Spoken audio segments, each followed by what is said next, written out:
ಬುದ್ಧಾಯ ಜೈ ಭೀಮ್.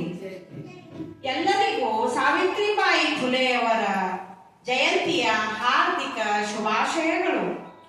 ಸಾವಿತ್ರಿಬಾಯಿ ಫುಲೆಯವರು ಅಕ್ಷರದ ಅವ್ವ. ಇವರು ಭಾರತದ ಮೊಟ್ಟ ಮೊದಲನೆಯ ಶಿಕ್ಷಕಿಯಾಗಿದ್ದರು. ಇವರು ಹುಟ್ಟಿದ್ದು ಮಹಾರಾಷ್ಟ್ರದ ನಾಯಗಾಂವ್ ಊರಲ್ಲಿ.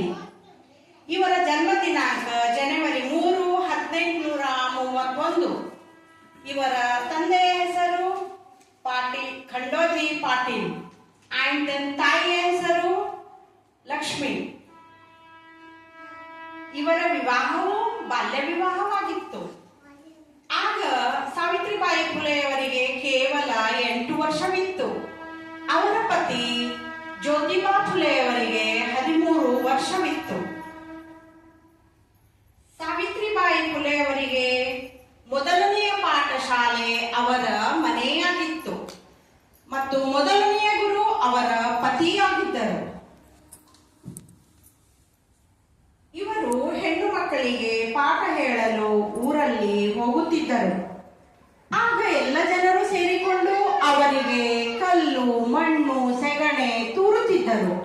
ಆದರೂ ಕೂಡ ಸಾವಿತ್ರಿಬಾಯಿ ಫುಲೆಯವರು ದಿನಾಗಲೂ ಪಾಠ ಹೇಳಲು ಊರಲ್ಲಿ ಹೋಗುತ್ತಿದ್ದರು. ಹೋಗುವಾಗ ಚೀಲದಲ್ಲಿ ಒಂದು ಸೀರೆಯನ್ನು ಇಟ್ಟುಕೊಂಡು ಹೋಗುತ್ತಿದ್ದರು. ಪಾಠ ಹೇಳಿ ಮನೆಗೆ ಬರುವಾಗ ಆ ಸೀರೆಯನ್ನು ಹಾಕಿಕೊಂಡು ಮನೆಗೆ ಬರುತ್ತಿದ್ದರು. ಅವರು ವಿಧವೆಯರಿಗೆ ಪುನರ್ವಿವಾಹ ಆಗಲು ಅನುಮತಿ ಕೊಟ್ಟರು ಮತ್ತು ಅನಾಥ ಮಕ್ಕಳಿಗೆ ಶಾಲೆಗಳು ತೆರೆದರು ಮತ್ತು ರಾತ್ರಿಯ ಪಾಠಶಾಲೆಗಳು ತೆರೆದರು.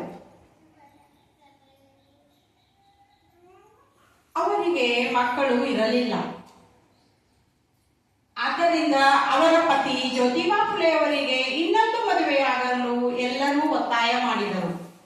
ಆದರೂ ಕೂಡ ಅವರ ಪತಿ ಇನ್ನೊಂದು ಮದುವೆಯಾಗಲು ಒಪ್ಪಲಿಲ್ಲ.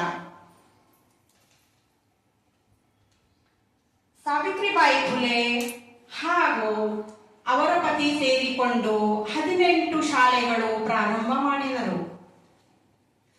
ಅದನ್ನು ನೋಡಿ ಬ್ರಿಟಿಷ್ ಸರ್ಕಾರದವರು ವಾವ್ ಎಂದು ಸಾವಿತ್ರಿಬಾಯಿ ಫುಲೆಯವರಿಗೆ ಇಂಡಿಯಾ ಫಸ್ಟ್ ಲೇಡಿ ಟೀಚರ್ ಎಂದು ಬಿರುದು ಕೊಟ್ಟರು. ಈ ಕಾರ್ಯಕ್ರಮದಲ್ಲಿ ನನಗೆ ಮಾತನಾಡಲು ಅವಕಾಶ ಕೊಟ್ಟಿದ್ದಕ್ಕೆ ತುಂಬ ಹೃದಯದಿಂದ ಧನ್ಯವಾದಗಳು. ನಾನು ಇದು ಮೊದಲನೇ ಸಾರಿ ಸ್ಪೀಚ್ ಮಾಡ್ತಾ ಇದ್ದೇನೆ. ಆದ್ದರಿಂದ ನನ್ನಿಂದ ಏನಾದರೂ ತಪ್ಪಾದರೆ ನನಗೆ ಕ್ಷಮಿಸಬೇಕು. ಜೈ ಭೀಮ್. ಜೈ ಭೀಮ್. ಜೈ ಸಂವಿಧಾನ್. ಜೈ ಸಂವಿಧಾನ್. ಜೈ ಭಾರತ್. ಜೈ ಭಾರತ್. Thank you everyone.